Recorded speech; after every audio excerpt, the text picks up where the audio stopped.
श्री विष्णु पुराण प्रथम अंश 16वां अध्याय। नरसिंह अवतार विषयक प्रश्न। श्री मैत्रेय जी बोले, आपने महात्मा मनुपुत्रों के वंशों का वर्णन किया और यह भी बताया कि इस जगत के सनातन कारण भगवान विष्णु ही हैं। किंतु भगवान, आपने जो कहा कि दैत्य श्रेष्ठ प्रहलाद जी को ना तो अग्नि ने ही भस्म किया और ना उन्होंने अस्त्र शस्त्रों से आघात किए जाने पर ही अपने प्राणों को छोड़ा, तथा पाशबद्ध होकर समुद्र के जल में पड़े रहने पर उनके हिलते डुलते हुए अंगों से आहत होकर पृथ्वी डगमगाने लगी और शरीर पर पत्थरों की बौछार पड़ने पर भी वे नहीं मरे। इस प्रकार जिन महाबुद्धिमान का आपने बहुत ही महात्म्य वर्णन किया है, हे मुने, जिन अति तेजस्वी महात्मा के ऐसे चरित्र हैं, मैं उन परम विष्णु भगत का अतुलित प्रभाव सुनना चाहता हूँ। हे मुनिवर, वे तो बड़े ही धर्मपरायण थे, फिर दैत्यों ने उन्हें क्यों अस्त्र शस्त्रों से पीड़ित किया और क्यों समुद्र के जल में डाला?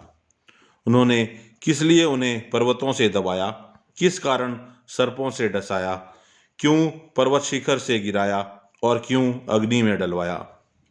उन महादैत्यों ने उन्हें दिग्गजों के दांतों से क्यों रुंधवाया और क्यों सर्पशोषक वायु को उनके लिए नियुक्त किया?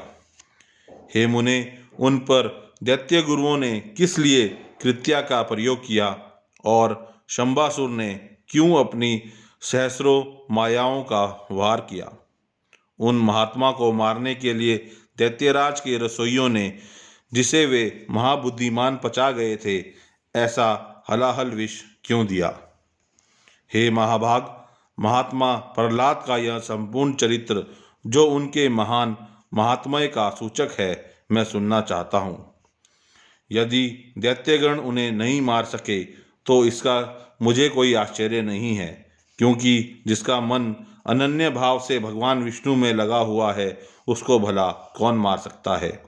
आश्चर्य तो इसी का है कि जो नित्य धर्मपरायण और भगवत द्वारा आराधना में तत्पर रहते थे, उनसे उनके ही कुल में उत्पन्न हुए दैत्यों ने ऐसा अति दुष्कर द्वेष किया, क्योंकि ऐसे समदर्शी और धर्मभीरु पुरुषों से तो किसी का भी द्वेष होना अत्यंत कठिन है। उन धर्मात्मा महाभाग मत्सरहीन विष्णु भगत को दैत्यों ने किस कारण से इतना कष्ट दिया, सो आप मुझसे कहिए। महात्मा लोग तो ऐसे गुण संपन्न साधु पुरुषों के विपक्षी होने पर भी उन पर किसी प्रकार का प्रहार नहीं करते, फिर सपक्षमय होने पर कहना ही क्या है? इसलिए हे मुनिश्रेष्ठ, यह संपूर्ण वृत्तांत विस्तार पूर्वक वर्णन कीजिए। मैं उन दैत्यराज का संपूर्ण चरित्र सुनना चाहता हूँ। यह था श्री विष्णु पुराण का प्रथम अंश का 16वां अध्याय।